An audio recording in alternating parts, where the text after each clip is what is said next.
ازلان شاہ جو خاندانی دشمنیوں سے بچنے کے لیے اور خاندانی روایات سے تنگ آ کر پردیس چلا گیا تھا، آج پورے 10 سال کے بعد واپس لوٹ رہا تھا۔ اس کے آنے کی خوشی کو سب کو ہی تھی۔ پوری حویلی بقیہ نور بنی ہوئی تھی۔ رانیہ بیگم کے تو گویا خوشی سے زمین پر پاؤں ہی نہیں ٹک رہے تھے۔ وہ کیوں خوش نہ ہوتی؟ اتنے سالوں بعد تو ان کا بیٹا ان کے پاس واپس آ رہا تھا۔ انہیں ایسا لگ رہا تھا جیسے وہ آج پھر سے دوبارہ جی اٹھی ہو۔ ان کی تو آنکھیں ترس گئی تھی ازلان شاہ کو دیکھنے کے لیے۔ آج کتنے سالوں کے بعد ان کی بے قرار ممتا سیراب ہونے جا رہی تھی۔ حویلی میں ہر طرف ازلان شاہ کے استقبال کی تیاریاں چل رہی تھی۔ ان میں ایک ایسی لڑکی بھی تھی جس کی تیاریاں سب سے انوکھی تھی اور وہ سب سے چھپ کر اپنی تیاریوں میں مصروف تھی۔ بار بار وہ دروازے کی طرف بھی دیکھ رہی تھی، کہیں کوئی کمرے میں آ تو نہیں گیا۔ اس حویلی میں رانیہ بیگم واحد عورت تھی جنہوں نے حویلی کو وارث دیا تھا ازلان شاہ کی صورت میں، جبکہ ان کی جٹانی کی صرف 3 بیٹیاں ہی تھی۔ رانیہ بیگم تو ہواؤں میں اڑتی جا رہی تھی، اوپر سے ساس سسر کا رویہ بھی ایسا تھا جیسے اس نے بہت بڑا کارنامہ سر انجام دیا ہو۔ زرینہ تو بالکل سائڈ پہ چلی گئی تھی۔ ہر طرف رانیہ بیگم کی ہی حکمرانی تھی۔ ساس بھی انہی کی بات کو اہمیت دیتی تھی اور شوہر تو تھا ہی ان کا دیوانہ۔ بیٹے کے بعد سے تو ان کی حیثیت بہت مضبوط ہو گئی تھی، جبکہ زرینہ بیگم ایک دبوسی شخصیت کی مالک تھی، ویسے بھی خم گو تھی۔ اوپر تلے 3 بیٹیوں کی پیدائش نے تو انہیں بالکل ہی کسی دیوار کے ساتھ لگا دیا تھا۔ ان کی اہمیت صفر ہو گئی تھی، نہ تو وہ کسی بات میں بول سکتی تھی، نہ ہی کسی پر اپنا فیصلہ صادر کر سکتی تھی۔ لے دے کے ان کا زور اپنی بیٹیوں پر ہی چلتا تھا۔ ذرا ذرا سی بات پہ انہیں روئی کی طرح دھنک کے رکھتے تھی تاکہ ان کی وجہ سے کل کو کوئی بات نہ سننی پڑے۔ انہوں نے اپنی بیٹیوں کو خود سے دور کر دیا تھا، ان سے بیجا سختی مار پیٹ کرتی تھی۔ ان کی تربیت میں انہوں نے کسی چیز کی کمی نہیں آنے دی تھی۔ سینہ پرونا کھانا پکانا سب کو چھوٹی عمر میں یہ سکھا دیا۔ آج وہ بھی خوش تھی کہ حویلی کی رونق واپس لوٹ کر آ رہی ہے، اور ایزل اس حویلی کے واحد لڑکی تھی جو سب سے مختلف تھی، اپنے ارادوں میں چٹان تھی، اس کے خواب تھے، خواہشات تھی، وہ سب سے الگ سوچتی تھی، اپنے ماحول سے خائف بھی رہتی تھی۔ آج کا دن اس کے لیے بھی محبت کا پیغام لے کر طلوع ہوا تھا۔ اس کے لیے اپنے دل کی دھڑکنوں کو سنبھالنا بہت مشکل ہو رہا تھا۔ اپنے چہرے پر آنے والی بے ساختہ خوشی کو وہ چھپانے کے لیے ناکام کوشش کرنے لگی۔ چہرے پر حیا کی فطری لالی بکھری تھی، آنکھوں میں آنے والی زندگی کی خوشیوں کی چمک تھی۔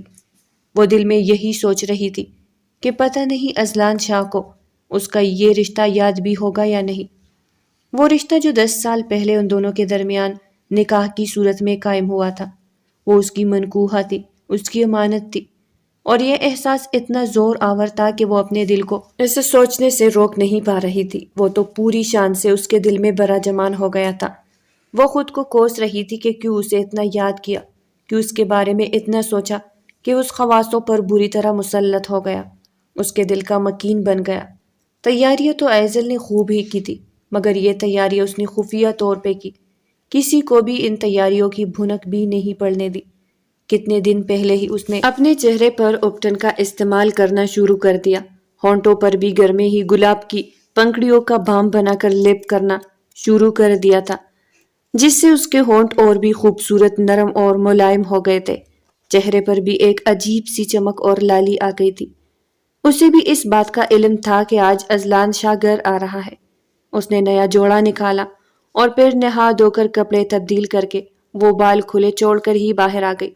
اس نے اپنے چہرے پر کسی قسم کا میک اپ نہیں کیا تھا، کیونکہ ان کی حویلی میں لڑکیوں کا میک اپ کرنا، بناؤ سنگار کرنا پسند نہیں کیا جاتا تھا، مگر وہ اتنی حسین تھی کہ اسے میک اپ کی ضرورت بھی نہیں تھی۔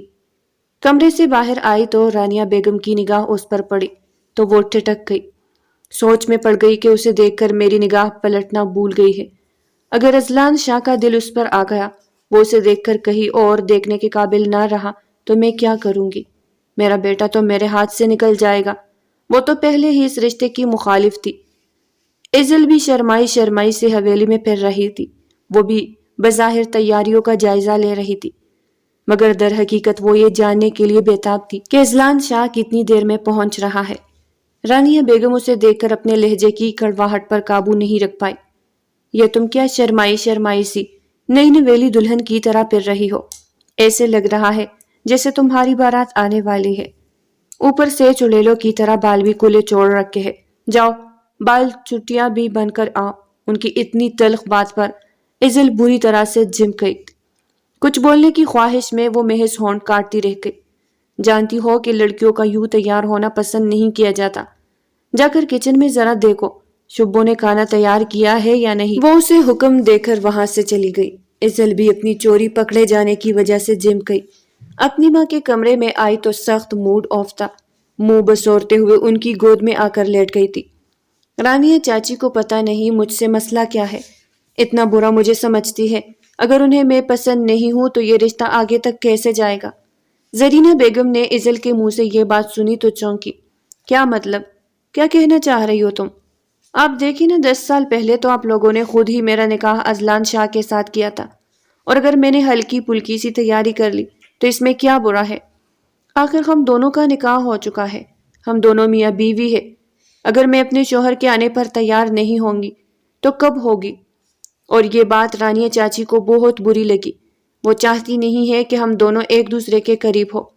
اگر ایسی ہی بات تھی تو آپ لوگوں نے میرا نکاح کیوں کیا تھا؟ زرینہ بیگم نے اسے اپنی گود سے اٹھا کر پھرے پھینکا، پھر زور کا دھماکے دار تپڑ جلتے ہوئے کہنے لگی، آہستہ بولو، کیا بے شرمی والی باتیں کر رہی ہو؟ اذلان شاہ تمہارا شوہر نہیں ہے، ابھی صرف تمہارا نکاح ہوا ہے، تمہاری رخصتی نہیں ہوئی۔ اپنے آپ کو قابو میں رکھو، لڑکیوں کا اس طرح کھلی دلی باتیں کرنا پسند نہیں کیا جاتا۔ اگر کسی نے سن لیا تو کیا کہیں گے کہ کیسی تربیت کی ہے میں نے تمہاری؟ سب لوگ تو مجھ پر ہی انگلیاں اٹھائیں گے۔ امی، آپ کیا ساری زندگی لوگوں سے ڈر ڈر کر گزارے گی؟ ایک جائز بات سے آپ مجھے یوں روک رہے ہیں جیسے میں کوئی بہت بڑا گناہ کر رہی ہوں، جبکہ یہ میرا حق بنتا ہے۔ زرینہ بیگم کو اس کا یہ انداز ایک آنکھ بھی نہیں بایا تھا۔ جوان ہوتی بیٹی کی یہ حرکتیں انہیں اس کی طرف سے کٹکنے پر مجبور کر رہی تھی۔ اگر یہ باتیں کسی اور نے سن لی تو اس کے دل میں اذلان کی محبت کو جان لیا تو وہ اپنی دیورانی اور باقی سسرالی عورتوں کو خوب اچھے سے جانتی تھی، جو بات کا بتنگڑ بنانے میں ماہر تھی۔ وہ ایزل کو ہی ڈانٹنے لگی، خود پر قابو پاؤ ایزل، اگر تمہارے لیے اپنے جذبات پر قابو پانا اتنا ہی مشکل ہو رہا ہے تو تم کمرے میں ہی رکو، تمہیں اذلان شاہ کے سامنے آنے کی کوئی ضرورت نہیں ہے۔ وہ سختی سے اسے ٹوکتی ہوئی کمرے سے باہر نکل گئی تھی۔ باہر سے شور کی آوازیں صاف سنائی دے رہی تھی، ایسا لگ رہا تھا جیسے اذلان شاہ واپس آ گیا ہے۔ تبھی تو زرینہ بیگم بھی اس کا استقبال کرنے کے لیے کمرے سے باہر آ گئی تھی۔ کمرے کا دروازہ انہوں نے دانستہ طور پر بند کر دیا۔ وہ نہیں چاہتی تھی کہ ان کی بیٹی سے بے قراری میں کوئی ایسی حرکت سرزد ہو جائے جو اسے سب کی نظروں میں مشکوک بنا دے۔ باہر ہونے والے شور شرابے سے ایزل کو اندازہ ہو گیا تھا کہ اذلان شاہ آ گیا ہے۔ تب اس کا دل ایک بار پھر سے بے اختیار ہو گیا، ہاتھوں میں پسینے آنے لگے تھے، چہرے پر گھبراہٹ طاری ہونے لگی۔ اس کے لیے اپنے پیروں پر کھڑا ہونا مشکل ہونے لگا، مگر کیا کرتی کہ دل اس دشمن جا کی ایک جھلک دیکھنے کے لیے تڑپ رہا تھا۔ جیسے ہی دروازہ کھولنے کے لیے وہ آگے بڑھی تو دروازہ باہر سے بند تھا۔ اسے یوں محسوس ہوا جیسے اس کی روح کے پڑپڑاتے پرندے کو پنجرے میں قید کر دیا گیا ہو۔ کتنی دیر تک وہ دروازہ کھولنے کی کوشش کرتی رہی، مگر زرینہ بیگم دروازہ سختی سے بند کر کے گئی تھی۔ وہ نہیں چاہتی تھی کہ ایزل سب کے سامنے آئے اور اپنے ساتھ ساتھ ان کا بھی تماشا بنا دے۔ اس کی آنکھوں سے آنسو بہنے لگے تھے۔ وہ دوبارہ سے بستر پر آ کر پھوٹ پھوٹ کر رو پڑی تھی۔ اتنی بے اعتباری اپنے ہی خون پر اماں رک گئی۔ تو میں اولاد ہوں، انہوں نے خود مجھے پالا ہے، میری پرورش کی، میری تعلیم اور تربیت پر کبھی سمجھوتا نہیں کیا، مگر اس کے باوجود بھی انہیں مجھ پر اعتبار نہیں ہے۔ وہ کیا سمجھتی ہے کہ میں ان کی تربیت پر دھبا لگا دوں گی، ان کے پرورش پر آنچ آنے دوں گی؟ میں چچی سے کیا گلہ کروں، میرے تو سگی ماں اعتبار کرنے پر تیار نہیں ہے۔ ایزل کو ہمیشہ سے حویلی کی فرسودہ روایات پر سخت غصہ آتا تھا۔ وہ ان چیزوں سے ہمیشہ سے ہی خائف رہتی تھی۔ اس کا دل چاہتا کہ ان تمام روایتوں سے بغاوت کر کے اپنی ایک الگ دنیا بسا لے، جہاں پر نہ کوئی روک ٹوک ہوتی، نہ رسم و رواج ہوتے۔ وہ اذلان شاہ کے ساتھ محبت بھری زندگی کی شروعات کرتی۔ کافی دیر گزر گئی تھی، نیچے سے شور شرابے کی آوازیں مسلسل سنائی دے رہی تھی۔ سب لوگ ہی بہت خوش تھے، ایک آئزل کی ہی وہاں پر کمی تھی، مگر کسی کو بھی اس کی کمی کا احساس نہیں ہوا تھا۔ اب تو آئزل کو بھوک بھی ستانے لگی۔ اس نے سوچا کہ چلو کھانے کے ٹیبل پر تو اس کا سامنا اذلان شاہ سے ہو ہی جائے گا، کھانے کے لیے تو اسے ٹیبل پر جانا ہی پڑے گا۔ یہ سوچ کر وہ ایک بار دل سے مسکرا دی تھی۔ اپنی آنکھوں سے آنسو پہنچنے تھے، مگر اس کا یہ خواب بھی خواب ہی رہا، کیونکہ ملازمہ خود اس کے کمرے میں کھانا لے کر آ گئی۔ ایزل تو حیران پریشان سی اپنی جگہ سے اٹھ کر کھڑی ہو گئی۔ یہ کیا ہے؟ یہ آپ کے لیے کھانا ہے، آپ کی امی نے بھجوایا ہے۔ مگر میں تو کھانے کے لیے ٹیبل پر آ رہی تھی، وہ لاچارگی سے بولی۔ تو ملازمہ نے سر جھکا لیا۔ جیسا مجھے بیگم صاحبہ نے کہا میں نے ویسے ہی کر دیا۔ جاتے جاتے وہ بھی دروازے کو ساتھ لگا کر چلی گئی، مطلب کہ اس نے دروازے کو لاک نہیں کیا تھا۔ آئزل کب کمرے سے باہر نکل کر جا سکتی تھی؟ ایک لمحے میں ہی ساری بھوک اڑنچو ہو گئی۔ نہ جانے کیوں سب لوگ میرے اور اذلان شاہ کے درمیان ظالم سماج بن کر آ گئے ہیں۔ اگر میں اس کو دیکھ لوں گی، اس سے بات کر لوں گی، تو اس میں کسی کا کیا نقصان ہے؟ وہ تو اپنی ماں کو اپنا دشمن تصور کرنے لگی تھی۔ زرینہ بیگم جب پھر کمرے میں آئی تو ایک گہری بھرپور نظر اس پر ڈالی تھی۔ تم نے اب محتاط ہو کر رہنا ہے، کھانا آج سے تم اپنے کمرے میں ہی کھاؤ گی۔ میں نہیں چاہتی کہ اذلان شاہ کے ساتھ تمہارا سامنا ہو۔ جب تک تمہارے رخصتی نہیں ہو جاتی تب تک تم اس سے فاصلے پر ہی رہو گی، اور خبردار اس کے سامنے آنے کی کوشش بھی مت کرنا۔ تم نہیں جانتی اپنے چاچی کو۔ آخری بات انہوں نے زیر لب پر بڑبڑاتے ہوئے کہی، جبکہ ایزل ماں کو محض دیکھتی رہ گئی تھی۔ زرینہ بیگم کو دوپہر کو کھانا کھانے کے بعد سونے کی عادت ہمیشہ سے تھی۔ ایزل اب ماں کے سونے کا انتظار کرنے لگی تھی۔ جب ان کے خراٹے کمرے میں گونجنے لگے تو وہ کمرے سے نکل کر باہر آ گئی۔ سیڑھیوں پر کھڑی ہوئی تو نیچے سے شور شرابہ صاف سنائی دے رہا تھا۔ سب لوگ ہی خوش گپیوں میں مصروف تھے۔ تبھی اسے اپنی چچی کی آواز سنائی دی تھی۔ ان کی باتوں سے اندازہ ہوا کہ اذلان شاہ اپنے دوستوں کے ساتھ جا رہا ہے، واپس رات کو آئے گا۔ وہ اس سے کہنے لگی کہ رات کو جلدی گھر آ جانا، تمہارے ساتھ میں نے بہت سی باتیں کرنی ہے۔ اذلان شاہ کہنے لگا کہ 2 بجے تک تو وہ پارٹی ختم ہونی ہے جو میرے دوستوں نے میرے آنے کی خوشی میں دی ہے، اس کے بعد ہی میں آؤں گا۔ تب اس کی بات سن کر ایزل کا دل بلیو چلنے لگا تھا۔ سب کے سامنے اذلان شاہ کو دیکھنے کا، اس سے ملنے کا تصور الگ تھا، اور تنہائی میں ملنے کا تصور ہی اسے گدگدا گیا تھا۔ یہ بات وہ بہت اچھے سے جانتی تھی کہ حویلی کے سب لوگ تو 10 بجے ہی گہری نیند سو جاتے ہیں، اس کے بعد کوئی بھی اپنے کمرے سے باہر نہیں نکلتا، اور 2 بجے تک تو سب لوگ گہری نیند میں مدہوش ہوں گے۔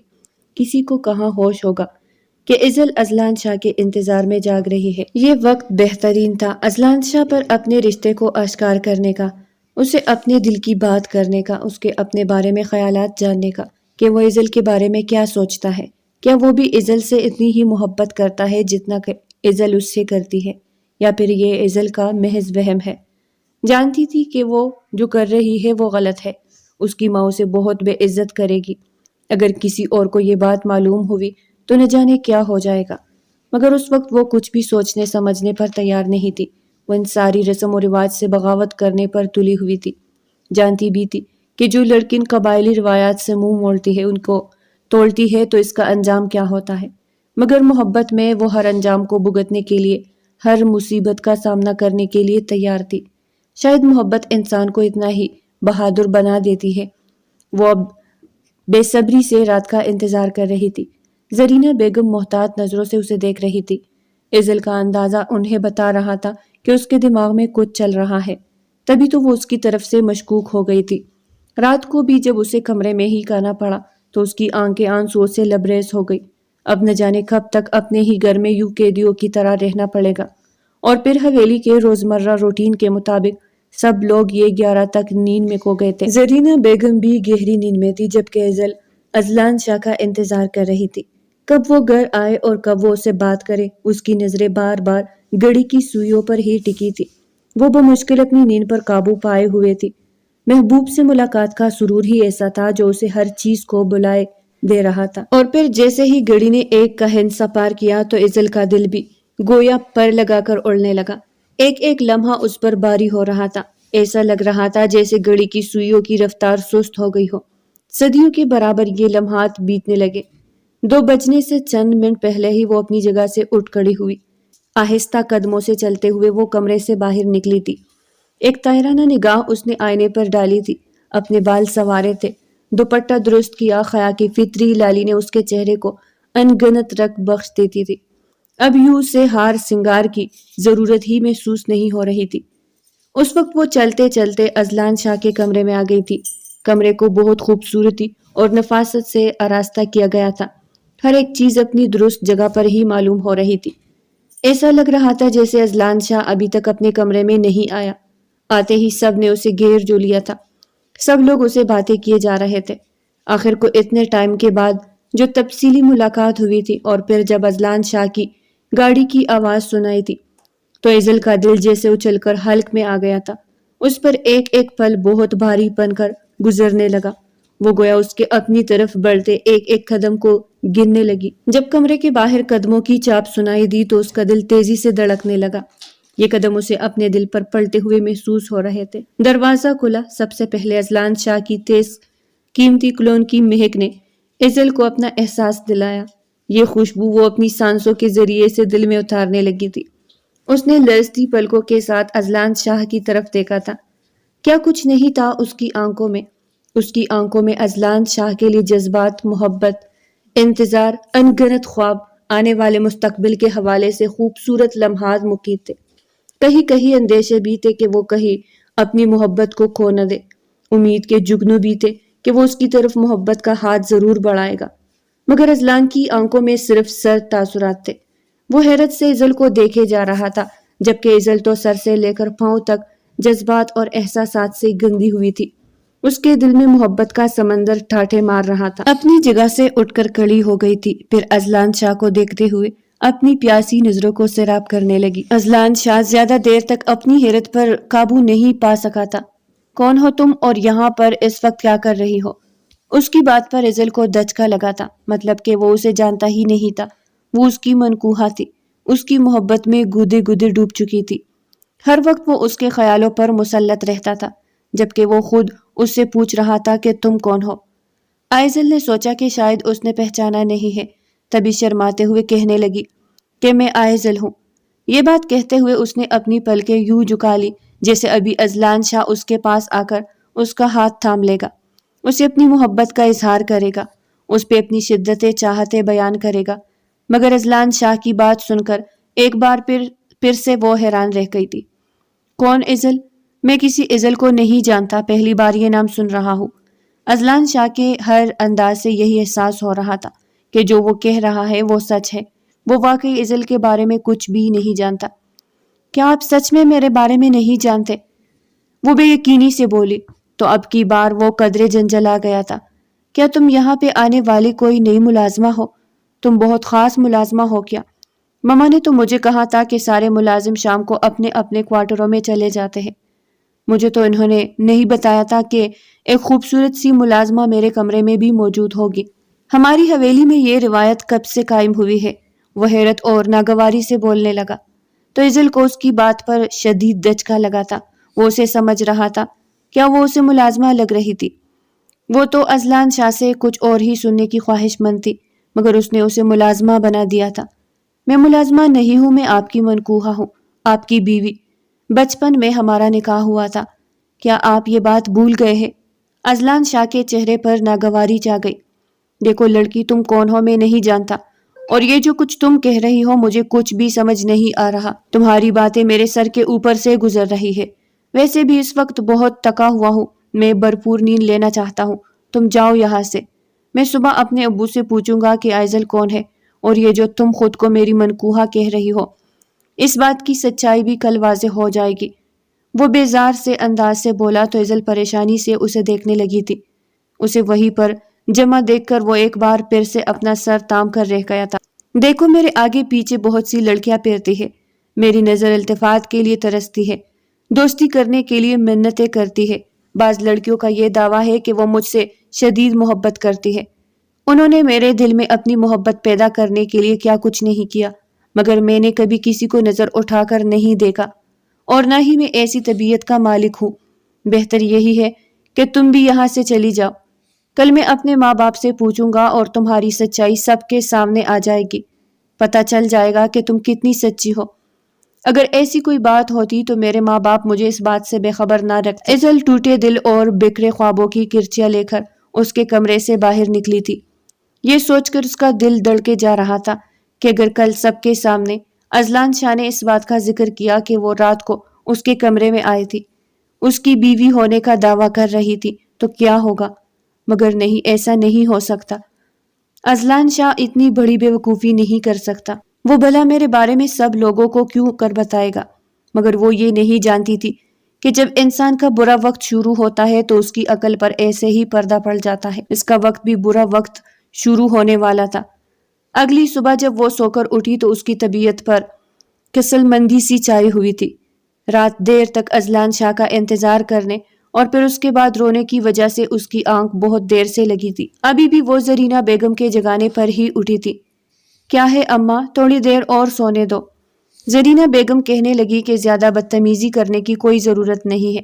تم جانتی ہو کہ حویلی میں یہ رواج ہے کہ سب لوگ ٹیبل پر اکٹھے بیٹھ کر ہی کھانا کھاتے ہیں۔ رات کو بھی تمہارے بابا پوچھ رہے تھے، میں نے کل تو تمہاری طبیعت خرابی کا بہانہ بنا کر ٹال دیا تھا، مگر اب انہیں مزید نہیں ٹال سکتی۔ تم بھی میری بات سنو، اذلان شاہ وہاں پر موجود ہوگا۔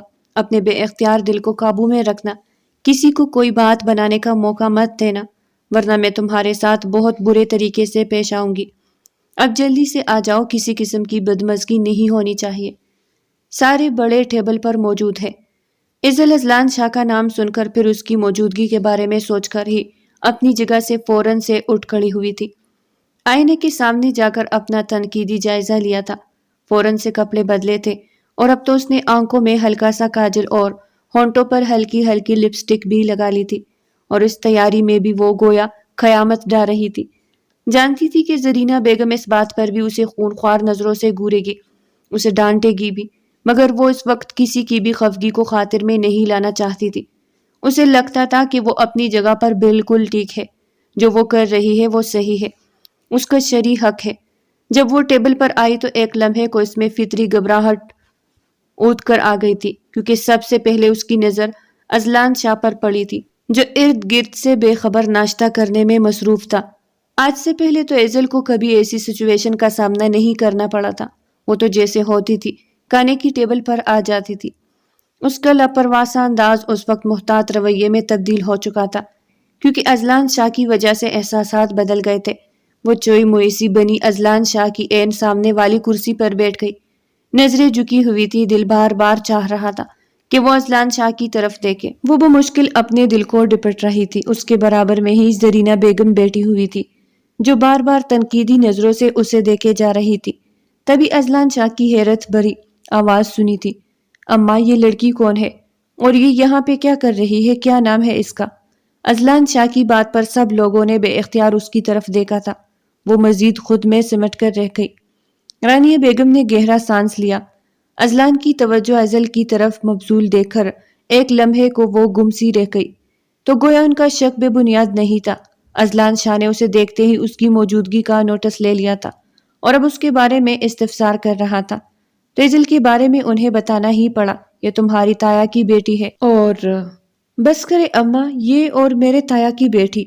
رات کو اس نے جو حرکت کی ہے اسے دیکھ کر تو مجھے اس پر شدید غصہ آیا تھا۔ میں سوچ بھی نہیں سکتا تھا کہ میرے تایا کی بیٹی ایسی بھی ہو سکتی ہے، بالکل کسی 2 ٹکے کی لڑکی کی طرح اس نے خود کو میرے سامنے بے مول کر دیا۔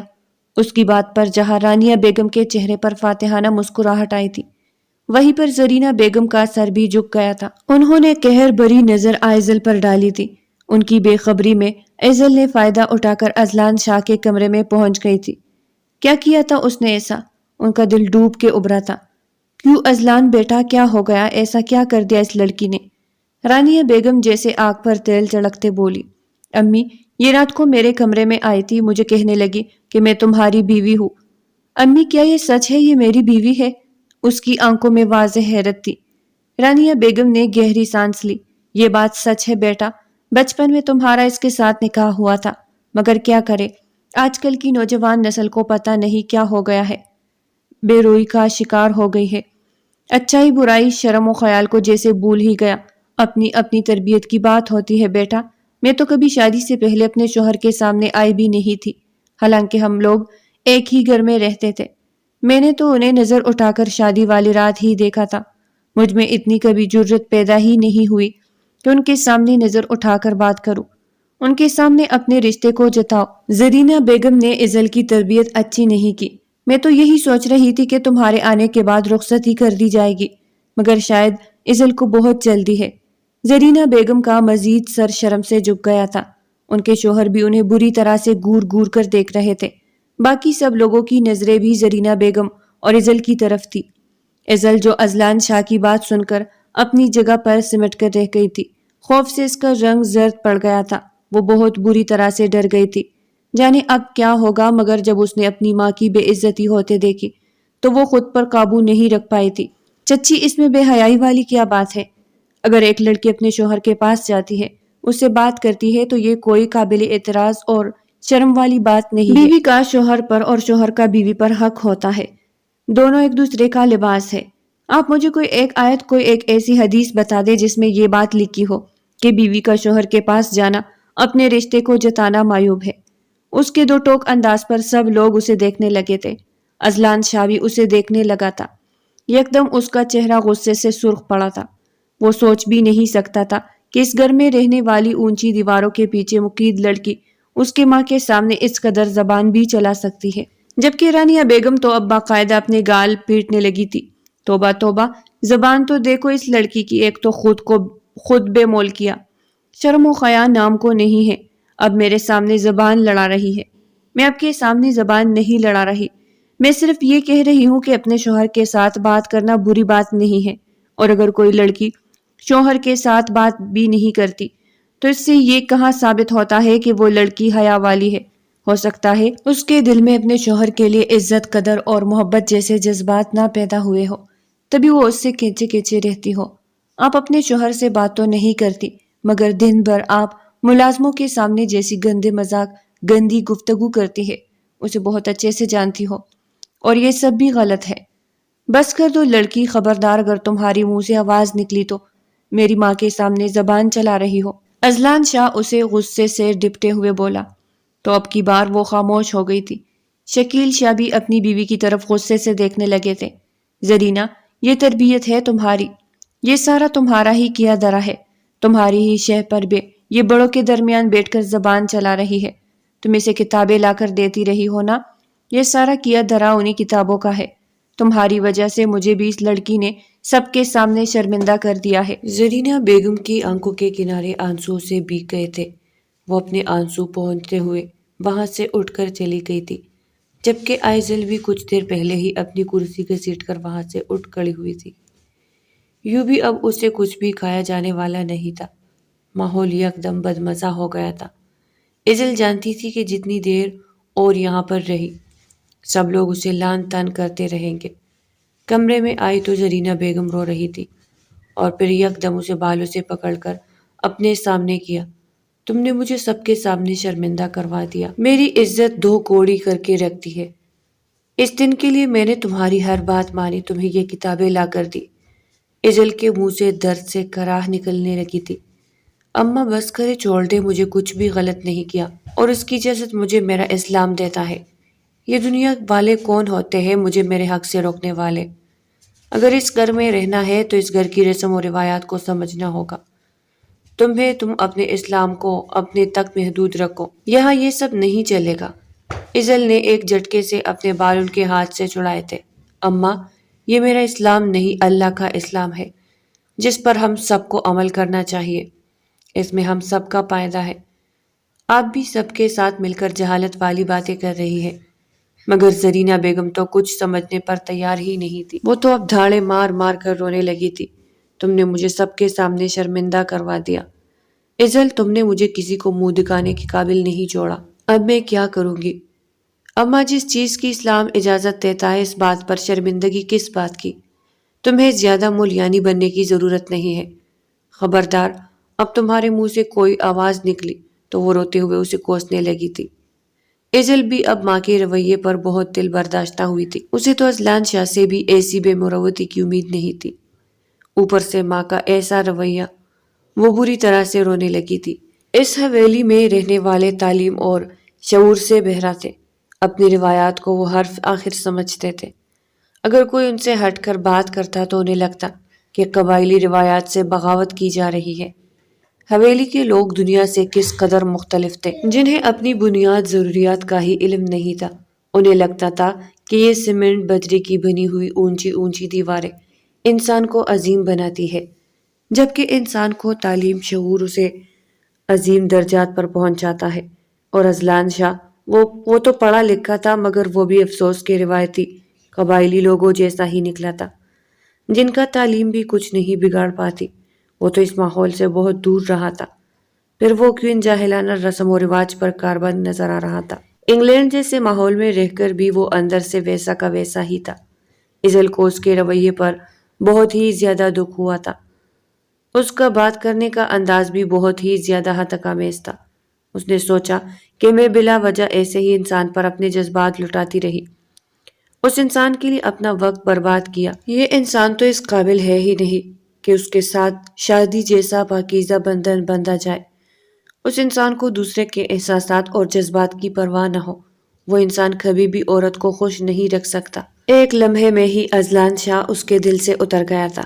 وہ لمحات جن کے بارے میں وہ سوچ سوچ کر پاگل ہو رہی تھی، وہ لمحات ان دونوں کے درمیان آ کر بھی گزرے تھے، مگر وہ لمحات اس کے خیالات اور خوابوں سے بالکل الٹ۔ اس شخص کی آنکھوں میں اپنے لیے بیگانگی اور سب کی موجودگی میں اپنے لیے طنزیہ انداز میں گفتگو سننا اس کے لیے بہت مشکل مرحلہ تھا۔ اس نے سوچا کہ ایسے مغرور، خود پسند اور روایتی مرد سے شادی کرنے سے بہتر ہے کسی جاہل مرد کے ساتھ ہی شادی کر لی جائے، کیونکہ وہ جیسا ہوگا ویسا نظر تو آ رہا ہوگا، اذلان شاہ جیسا منافق تو نہیں ہوگا۔ اس کے فیس بک آئی ڈی سے تو ایسے محسوس ہوتا تھا جیسے اسے زیادہ پڑھا لکھا، وسیع القلب، کھلے ذہن کا مالک اس دنیا میں کوئی دوسرا مرد نہیں ہے۔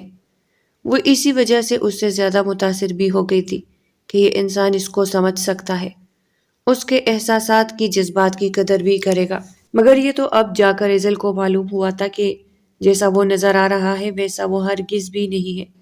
وہ محض پتھر کے ساتھ سر پوٹ رہی ہے۔ اب اس نے یہ فیصلہ کر لیا تھا کہ وہ اذلان شاہ سے اپنا آپ منوا کے رہے گی۔ جتنا اس نے اذلان شاہ پر غور کیا تھا، اپنی آئی ڈی سے، اپنے سٹیٹس سے، وہ یوں محسوس ہوتا تھا جیسے کہ اسے فطرت سے، خوبصورتی سے بہت لگاؤ۔ وہ ایسی تصاویر اپنی وال پر شیئر بھی کیا کرتا تھا جو فطرت سے قریب تر ہوتی تھی، جو اس کے حسن پرست طبیعت کی عکاسی کرتی ہوئی پائی جاتی تھی۔ ایزل نے اپنی سرخ رنگ کی مکسی نکالی، نہا دھو کر وہ آئینے کے سامنے آ کر کھڑی ہو گئی تھی۔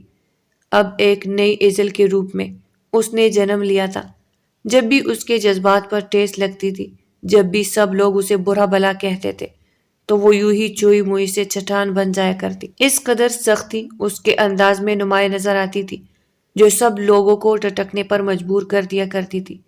اپنی خوبصورتی کے بارے میں وہ اچھی طرح سے آگاہ تھی اور یہ بھی جانتی تھی کہ ذرا سی تیاری سے اس کا یہ سلگا دینے والا حسن دو آتش ہو جاتا ہے، اور اذلان شاہ جیسے حسن پرست مرد کے لیے اس کو نظر انداز کرنا بالکل بھی آسان نہیں ہوگا۔ وہ خود اس کی طرف مائل ہوگا، اور وہ تب کیا کرے گی؟ بالکل اسی طرح سے اس کے جذبات کو ڈھونڈ ڈالے گی، اس کے احساسات کا قتل کر دے گی، جیسا اذلان شاہ نے اس کے ساتھ کیا۔ اس کی قدر نہیں کی، اسے محبت کا جواب نفرت اور بیگانگی سے دیا تھا۔ یہ سوچ کر مسکرا رہی تھی کہ اگر یہ سب وہ اذلان شاہ کے ساتھ کرے گی تب اس کے احساسات کیسے ہوں گے، وہ کیسا محسوس کرے گا۔ وہ کھل کر مسکرا رہی تھی۔ اس نے اپنے چہرے پر نہ نظر آنے والا میک اپ کیا تھا۔ یہ سب اس نے یوٹیوب سے ہی سیکھا تھا، کیونکہ ان کے گھر میں حویلی سے باہر جانے کا رواج نہیں تھا۔ میک اپ جیسی چیزوں کو تو خرافات تصور کیا جاتا۔ پڑھائی لکھائی کی بھی اسے بے انتہا ضد کرنے پر ہی اجازت ملی تھی۔ وہ اس گھٹے ہوئے ماحول سے ہمیشہ سے خائف تھی۔ خود کو سنوارنے کے، نکھارنے کے طریقے وہ سوشل میڈیا سے ہی سیکھتی تھی۔ اس نے سوشل میڈیا کا مثبت استعمال کیا تھا، اور یہ مثبت استعمال اس کی شخصیت پر نظر بھی آ رہا تھا۔ اس نے گھڑی کی طرف ایک نظر ڈالی، جانتی تھی کہ شام ہونے والی ہے۔ اب تک تو ازلان شاہ ضرور لون کی طرف آئے گا کیونکہ وہ آزاد ماحول میں رہنے کا عادی تھا۔ پورا دن تو وہ ایک کمرے میں قید ہو کر نہیں رہ سکتا تھا اور یوں بھی اس کی روٹین میں شامل تھا۔ وہ شام کو چہل قدمی کرنے کے لیے کھلی فضا میں ضرور نکلتا تھا۔ ایزل نے اپنا ایک ڈائجسٹ لیا تھا اور پھر ایک تنقیدی نگاہ خود پر ڈالتی ہوئی وہ باہر لون میں آ گئی تھی۔ ایک طرف جھولا لگا ہوا تھا اور یہ جھولا اس نے اپنی پسند پر اس جگہ پر لگوایا تھا۔ اکثر وہ ناول افسانے اسے جھولے پر بیٹھ کر پڑھتے تھے۔ جب کبھی زرینہ بیگم کی اور رانیہ بیگم کی اس پر نظر پڑتی تو وہ اپنے اپنے انداز میں اسے ضرور ٹوکتی تھی، مگر وہ ایزل ہی کیا جو ان کی بات کو سنجیدگی سے لے لے کر ایک کان سے سن کر دوسرے کان سے نکال دیا کرتی تھی۔ اس وقت وہ بظاہر تو کتاب پڑھنے میں مصروف تھی، مگر اس کا ذہن ارد گرد کے مناظر میں مصروف تھا۔ سارا دھیان ازلان شاہ کی طرف تھا۔ ازلان بھی اپنے کمرے سے نکل کر باہر آ گیا تھا۔ ٹہلتے ٹہلتے وہ ایزل کی طرف نکلا۔ اسے دیکھ کر وہ ٹھٹک کر رہ گیا تھا۔ یہ لڑکی تو بہت خوبصورت تھی، رات کے مقابلے میں اس وقت کئی گنا زیادہ حسین لگ رہی تھی۔ رات کو تو اس پر نیند بھی طاری تھی، کچھ وہ اسے ملازمہ بھی سمجھا تھا جب بھی اسے قابل غور نہیں جانا، مگر اب اس کا انداز، اس کا حسن اسے اپنی طرف مائل کر رہا تھا۔ اسے لگا تھا کہ اپنی بے عزتی ہونے کے بعد وہ ایک بار پھر سے اس کے پاس آئے گی، اس سے پوچھے گی کہ اس نے ایسا کیوں کیا۔ ازلان شاہ نے ایزل کی آنکھوں میں اپنے لیے محبت دیکھی تھی، جبھی تو اس کے رعونت میں اضافہ ہو گیا تھا اور وہ زیادہ اکڑ طریقے سے اس کے ساتھ پیش آنے لگا تھا۔ جانتا تھا کہ ایسی لڑکیوں پر کیسے قابو پایا جا سکتا ہے۔ پسندیدہ مرد کی بیگانگی دیکھ کر تو وہ اپنے جذبات پر قابو ہی نہیں رکھ پاتے۔ مرد کے دل میں اپنی محبت جگانے کے لیے وہ بار بار اس کی طرف لپکی تھی۔ ایزل کے بارے میں بھی اس کا یہی اندازہ تھا۔ اسے جب پتہ چلا تھا کہ وہ اس کی منکوحہ ہے تو اس کے جذبات بھی پہلے سے بدل گئے تھے۔ لڑکی تھی بھی حسین، صورت ایسی کہ سیدھا دل میں اتر جائے۔ اب وہ دلچسپی سے اسے دیکھ رہا تھا۔ ایزل کو اپنے چہرے پر ازلان شاہ کی نظروں کے تپش کا احساس ہو رہا تھا، مگر وہ اپنے جذبات پر قابو پاتے ہوئے نگاہ کتاب پر مرکوز کیے ہوئے تھی۔ جان بوجھ کر اسے نظر انداز کر رہی تھی کیونکہ وہ جانتی تھی کہ ازلان شاہ جیسے انسان کو کیسے گھائل کرنا ہے، کیسے اس کی غلطی کا احساس دلانا ہے۔ وہ بھی حیران تھا۔ اس کے پاس آ گیا تھا، سوچا کہ شاید پاس جاؤں تو تب وہ کچھ بولے گی، مگر اس کی مسلسل خاموشی سے وہ جنجلانے لگا تھا اور پھر خود ہی یہ خاموشی کا سلسلہ اس نے توڑا تھا۔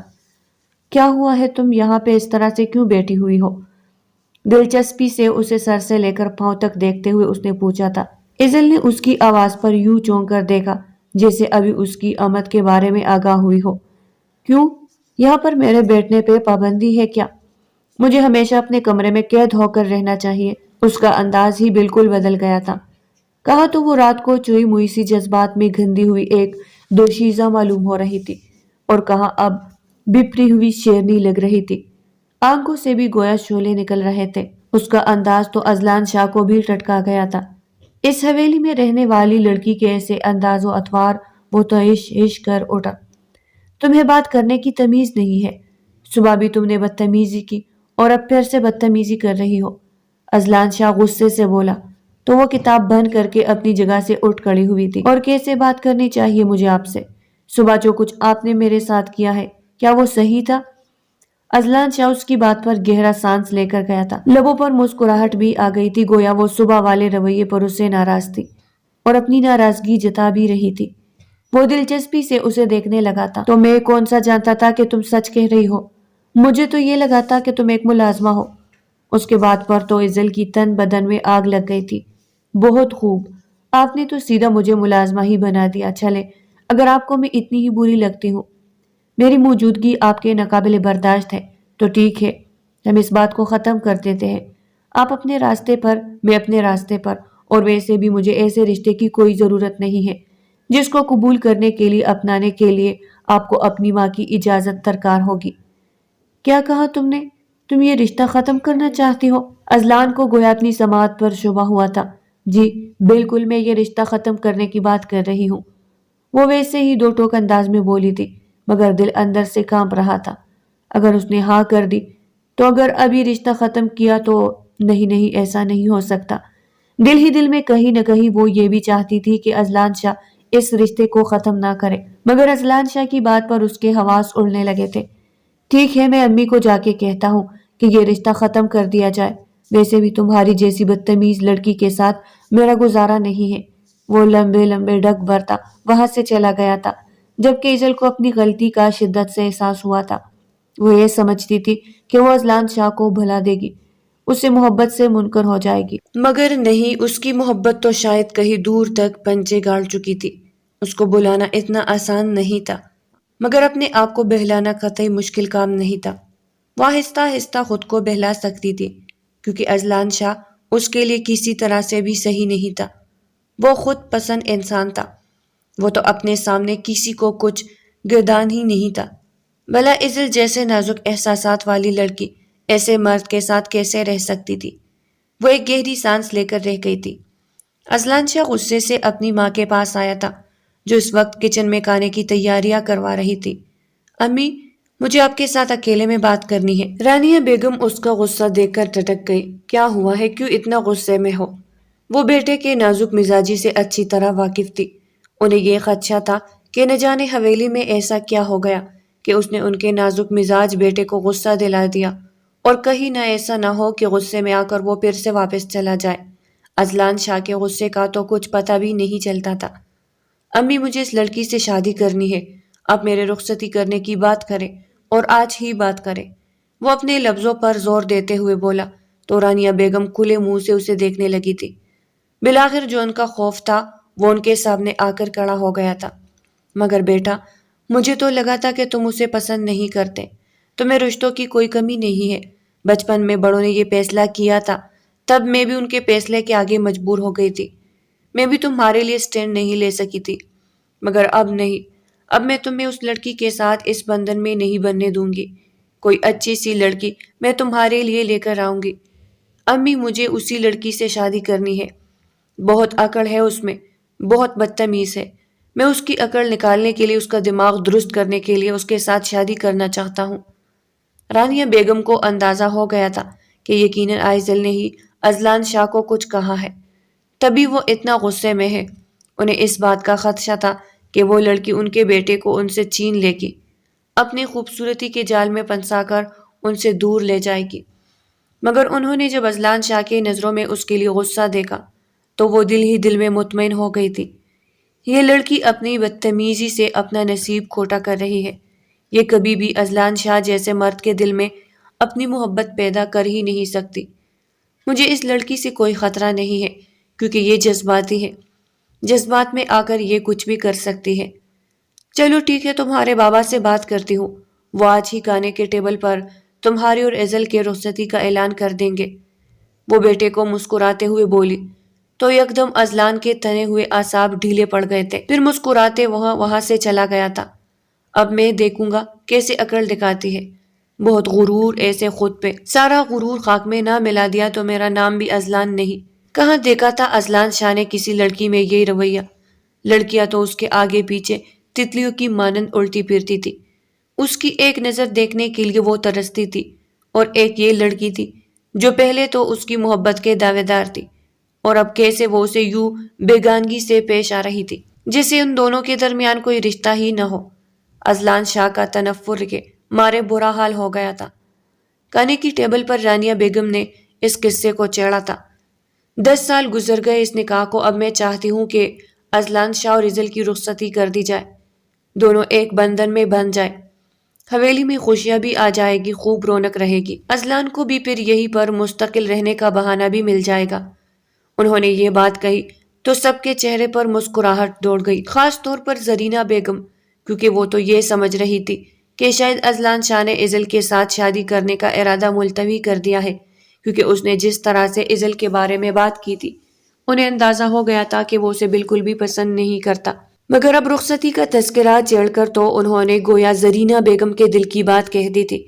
ایزل بھی اپنی جگہ پر جہاں کی تہ رہ گئی تھی، وہ تو یہ سمجھ رہی تھی کہ ازلان شاہ اس سے رشتہ توڑ دے گا، وہ اپنے طور پر اپنے دل کو سنبھال بھی چکی تھی، مگر اب جب انہوں نے رخصتی کا نام لیا تو اس کا دل میں لڈو پھوٹنے لگے تھے۔ وہ جان گئی تھی کہ اس کا یہ طریقہ کار گر ثابت ہوا ہے۔ اذلان شاہ پر اس رویے نے اثر ڈالنا شروع کر دیا ہے۔ اگر وہ اسے اپنے سامنے جھکا کر رکھنا چاہتی ہے، اپنی انا کو بلند کرنا چاہتی ہے، تو اسے اس رشتے سے انکار کرنا ہوگا۔ اتنا تو اسے اندازہ ہو گیا تھا کہ اذلان شاہ کی ضدی طبیعت کبھی بھی اسے خود سے دور نہیں جانے دے گی۔ تبھی وہ کہنے لگی کہ میری زندگی کا فیصلہ آپ لوگ میری مرضی کے بغیر نہیں کر سکتے۔ اس کی بات پر سب چونک کر اسے دیکھنے لگے تھے۔ آئزل اٹھ کر کھڑی ہو گئی۔ میں اس رشتے سے انکار کر رہی ہوں کیونکہ مجھے یہ شادی نہیں کرنی۔ مجھے اذلان شاہ میں کوئی دلچسپی نہیں ہے، اور یہ رشتہ بھی آپ لوگوں نے میرے بچپن میں طے کیا تھا جب میں سوچنے سمجھنے کی صلاحیت سے محروم تھی۔ اب میں اس رشتے سے انکار کر رہی ہوں۔ آپ لوگ جہاں چاہے میرا رشتہ طے کر دیں، مجھے اس بات سے فرق نہیں پڑتا، مگر میں اذلان شاہ سے کسی قیمت پر شادی نہیں کروں گی۔ اپنی بات کہہ کر وہاں رکی نہیں تھی، اپنے کمرے میں آ گئی تھی۔ سب لوگوں کو جیسے سانپ سونگھ گیا تھا۔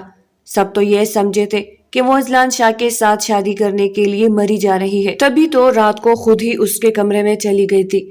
مگر اب اس کی بات نے سب کو سوچنے پر مجبور کر دیا تھا۔ رانیہ بیگم کی آنکھوں میں بھی غصہ چھلکنے لگا تھا۔ وہ زرینہ بیگم کو گورنے لگی۔ یہ تربیت کی ہے تم نے اپنی بیٹی کے کہ بڑوں کے کیے گئے فیصلے سے انحراف کر رہی ہے۔ اسے بتا دو کہ اس کی شادی تو اذلان شاہ کے ساتھ ہو کے رہے گی، کیونکہ یہ فیصلہ آج سے 10 سال پہلے طے کیا گیا تھا۔ وہ کون ہوتی ہے کتنی آسانی سے اس رشتے کو توڑنے والی؟ اذلان شاہ بھی غصے میں نظر آنے لگا تھا۔ موم، یہ لڑکی ضرورت سے زیادہ تیز ہے، اب میں اسے کسی قیمت پر بھی نہیں چھوڑ سکتا۔ اسے میں ایسا مزہ چکھاؤں گا کہ یہ ساری زندگی یاد رکھے گی۔ میں اسے ہر حال میں اپناؤں گا۔ اذلان شاہ بھی ضد پر آ گیا تھا، اور جب ایک بار وہ کسی بات میں ضد پر اڑ جاتا تھا تو وہ اپنی بات سے پیچھے نہیں ہٹتا تھا۔ زرینہ بیگم نے کمرے میں آنے کے بعد عزل کو 2 تپڑ رسید کیے تھے۔ یہ کیا حرکت کی ہے تم نے؟ سب لوگوں کے سامنے شادی سے انکار کر دیا۔ کہاں تو تم اذلان شاہ کے لیے مری جا رہی تھی، اور کہاں اب تم خود ہی اس رشتے سے انکار کر رہی ہو۔ میں اسے کیا سمجھوں، تمہاری بے وقوفی یا ہٹ درمی؟ یہ اب تمہارا فیصلہ بدل گیا ہے۔ کون ہے اس فیصلے کی وجہ؟ وہ اسے مشکوک نظروں سے دیکھتے ہوئے بولی تو عزل کا دل جیسے کھٹ کے رہ گیا تھا۔ وہ اس کی سگی ماں تھی، مگر پھر بھی وہ نہ جانے کیوں اس کے بارے میں اتنا غلط سمجھ رہی۔ شاید حویلی کے سارے لوگ ہی ایسے تھے جو دوسروں کو شکی نگاہ سے دیکھتے تھے، مگر اپنی ماں کا رویہ اسے ہمیشہ ہی تکلیف سے دوچار کر دیا کرتا تھا۔ جانتی تھی کہ ہوگا وہی جو وہ چاہتی ہے، اور وہ بھی تو اذلان شاہ سے شادی کرنا چاہتی تھی، مگر اسے صرف اس بات کا احساس دلانا چاہتی تھی کہ جب کسی کی انا کو ٹھیس پہنچتی ہے تو اسے کیسا لگتا ہے۔ اذلان شاہ کو ٹھیس پہنچنا تو بہت ضروری تھا، ورنہ وہ تو خود کو بہت اونچے مسند پر بٹھائے ہوئے تھا۔ اس کے بت کو پاش پاش کرنے کے لیے عزل کو اس کے علاوہ اور کوئی بہتر طریقہ معلوم نہیں ہو رہا تھا۔ اذلان اس کے ساتھ شادی کرنے پر زور دے رہا تھا۔ وہ کسی طرح سے بھی اس رشتے سے پیچھے ہٹنے پر تیار نہیں تھا۔ اس کا کہنا تھا کہ وہ میری منکوحہ ہے، اور اب اگر میں اسے چھوڑ دوں تو میری مردانگی کی تذلیل ہے۔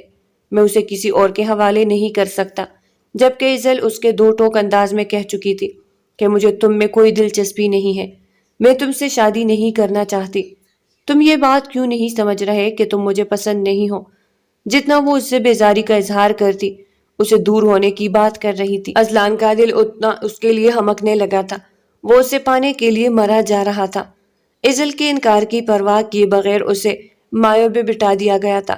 وہ بھی دل میں بہت خوش تھی، مگر چہرے سے وہ ایسا ہی ظاہر کر رہی تھی کہ جیسے یہ شادی زبردستی کی جا رہی ہے۔ وہ اس شادی کے لیے تیار نہیں ہے، جبکہ اذلان شاہ کا خوشی سے برا حال تھا۔